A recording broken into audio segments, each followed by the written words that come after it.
네, 오늘 황교안 자유한국당 대표가 삭발 투쟁을 예고했기 때문에 그 현장을 저희가 연결하고요. 이 내용 다시 이어가도록 하겠습니다. 현장으로 가볼까요? 네, 청와대 앞 지금 보이고 분수대 있군요. 광장입니다. 일단 황교안 대표 삭발식을 앞두고 현재는 앉아 있는 모습이고 곧 시작이 될 것으로 보이는데요.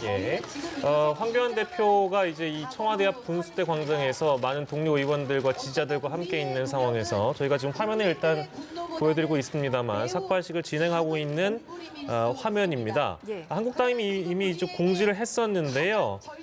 문재인 정권의 헌정 유린 중단과 조국 파면을 촉구하는 삭발 투쟁을 한다. 그러니까 정권에 대한 비판과 더불어서 조국 법무부 장관 파면을 촉구하는 삭발 투쟁이라고 일단 골자를 저희가 일단 말씀드릴 수 있겠습니다. 앞서 한국당에서는 박인숙 의원 역시 조국 법무부 장관 임명에 반대를 하면서 삭발을 하는 일이 있었고 한국당에서는 이제 두 번째 삭발식이 진행되는 상황이라고 볼 수가 있겠는데요. 황교안 대표 청와대 앞 분수 광장에서 당초 5시쯤부터 시작을 하겠다라고 예고를 했고 조금 전부터 이제 삭발식이 본격적으로 진행되는 모습 여러분들께 보내드리고 있습니다. 뭔가 표정이 굉장히 비장해 보이는 황교안 대표의 모습인데요. 이게 제 기억이 맞는지는 모르겠습니다만 제1야당 대표가 삭발 투쟁을 하는 것은 아마도 이번이 처음이지 않을까 싶어서 김 교수께 저희 여쭤보고 싶은데 이게 뭐 정치권의 이 삭발 투쟁의 역사라는 것이 워낙에 방대하고 긴 역사라서 근데 이게 제 기억이 맞는지는 모르겠는데 제1야당 대표가 삭발을 한 적이 있었습니까? 우리 정치사에? 저도 30여 년 기자 생활하고 정치 청와대 출입했지만 처음 보셨어요? 야당 대표가 삭발하는 것은 저도 처음 본 것 같습니다. 야당 대표들이 단식을 하고 그 기간이 길어지는 상황도 있었는데요. 그동안에 있어서 삭발이라는 것은 사회적 약자들 더 이상 몰릴 때 갈 데 없는 상황에서 뭐 취하층의 여러 가지 상하는 극빈층의 이런 분들이라든가 또는 노동운동을 하다가 막판에 몰리신 분들이 대개 이제 삭발이라는 수단을 쓰거든요. 정치권에서는 일부 정말 극단적인 상황에서 저런 상황이 연출이 됐었는데 제1야당 대표가 삭발했다. 사실은 안타까운 일입니다. 저 모습을 보는 제 심정도 참담한데요. 국회라는 곳 그리고 우리 정치를 만드는 곳은 마지막까지 협상하고 서로 간의 합의를 이끌어내기 위해서 정말 국민들 보시지 않는 곳에서 막후에서라도 다양한 논의도 하고 싸움도 하고 그리고 또 그 결론을 이끌어내는 그런 긍정적인 것들을 만들어내야 되는데 1야당 대표가 삭발을 한다. 참으로 안타깝고 좀 답답합니다. 저는 1야당 대표는 사실상 영수회담을 요구한다거나 또는 여러 정당 간에 만날 수 있는 다양한 틀들을 제안하면서 그동안 정치적으로 풀어가는 것이 정상이었거든요. 제가 기억하는 과거에 김대중 또 뭐 김영삼, 김종필 같은 큰 정치인들이나 이런 정치인들은 대개 야당 대표일 때 극단적으로 이런 상황이 됐을 때는 단식은 결행하는 건 봤습니다. 단식은 뭐 워낙에 많이들 하셨죠. 그렇습니다. 그리고 또 마지막으로 요구하는 것은 항상 영수회담입니다. 왜냐하면 결국은 국정을 이끄는 대통령이 최종 결단을 해줘야만 어떤 상황의 변화가 생기는 거거든요. 그런 측면에서 제1야당 대표의 가지는 정치적 무게감은 굉장하기 때문에 저는 사실 오늘 지켜보는 이 상황 사실은 아직 나올 카드가 아니고 정말로 영수회담도 거절당하고 아무것도 할 수 없는 극단적인 상황에 이르렀을 때 혹시 고려해볼 수 있는 카드인데 너무 빨리 나오지 않았는가.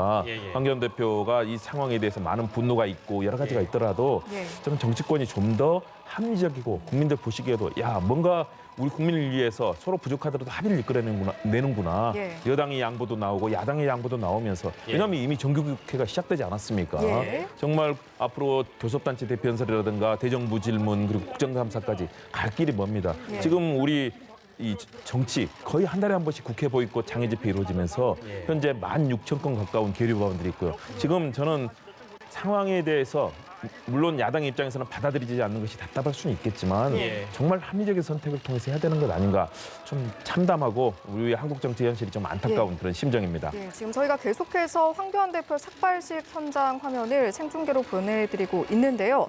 저희가 지금 전해지는 소식에 의하면 강기정 청와대 정무수석이 와서 대통령의 메시지를 전달을 한다고 합니다. 어떤 이야기가 좀 전달이 될 거라고 보시는지요?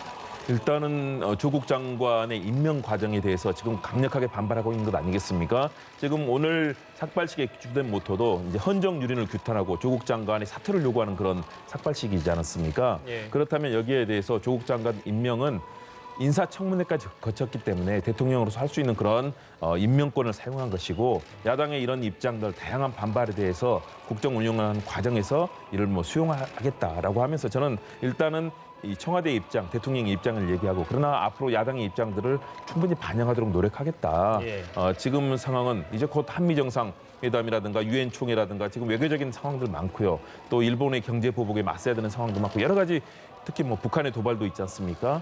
이런 외교적으로 초당적으로 여러 가지 합의도 이끌어내야 되고 또 국내 경제 문제, 민생 문제를 이끌어가야 되기 때문에 대통령으로서는 빠르게 서로 합의를 이끌어내야 되는 그런 답답한 마음 속에서 이제 아마 강기정 수석을 파견했을 거고요. 강기정 수석이 정말 여야 합의를 이루자. 예. 그리고 그런 아마 그냥 양보할 수는 없지만 야당이 함께할 수 있는 카드를 또 마련해보겠다라고 아마 적극적인 설득을 할 것으로 보이는데요. 예. 그러나 이미 저렇게 삭발이라는 이 극단적인 카드를 선택하고 있고 이미 삭발식이 진행되고 있기 때문에 예. 이 부분을 황교안 대표가 받아들이기는 어려울 것으로 보입니다. 일단은 우리 전국은 한 치 앞을 볼 수 없는 대결 전국.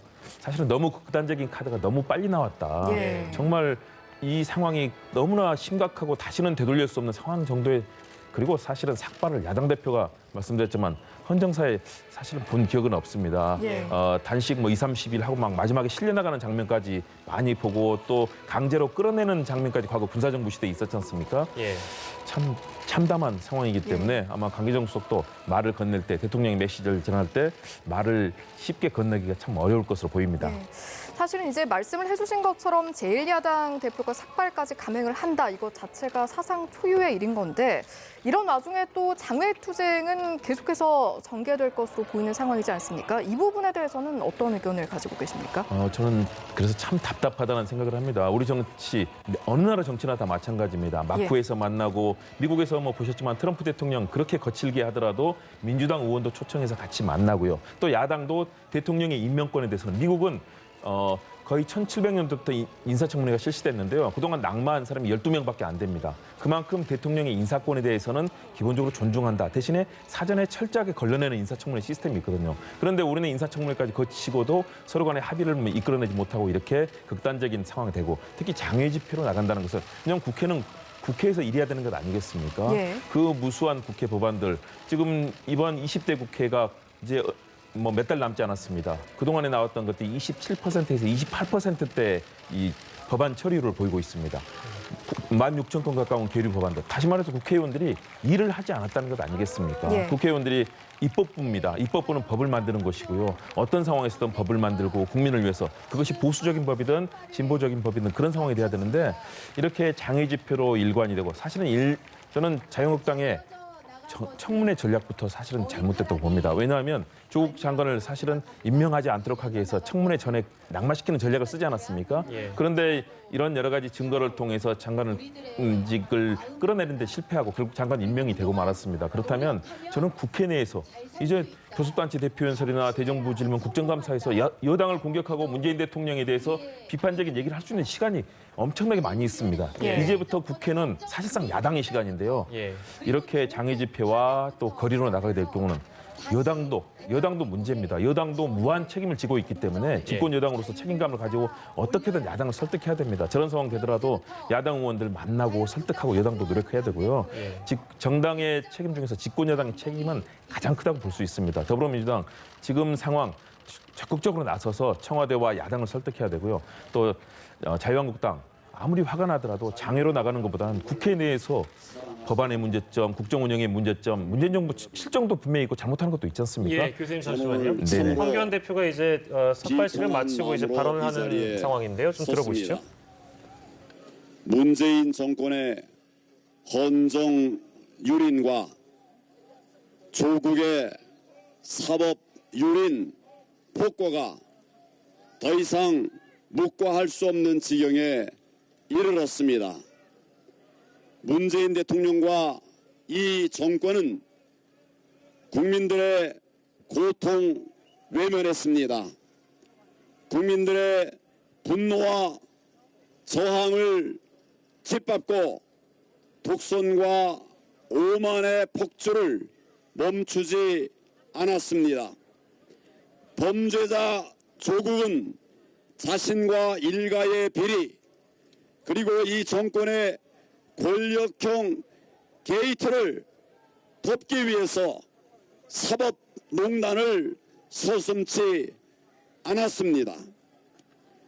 저는 오늘 제1야당의 대표와 국민의 한 사람으로서 문재인 대통령과 이 정권에 항거하기 위해 이 자리에 섰습니다. 저의 뜻과 의지를 삭발로 다짐하고자 왔습니다. 국민 여러분께 약속드립니다. 저는 저의 투쟁을 결단코 물러서지 않을 것입니다. 문재인 대통령에게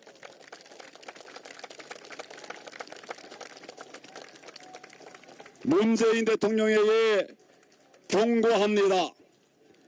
더 이상 국민의 뜻을 거스르지 마십시오. 그리고 조국에게 마지막 통첩을 보냅니다. 스스로 그 자리에서 내려와라.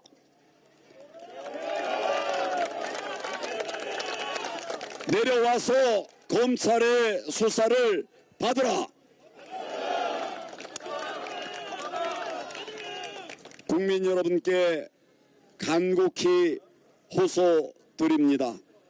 문재인 정권의 폭정을 막아내려면 국민 여러분들께서 함께 싸워 주셔야 합니다. 지금은 싸우는 길이 이기는 길입니다.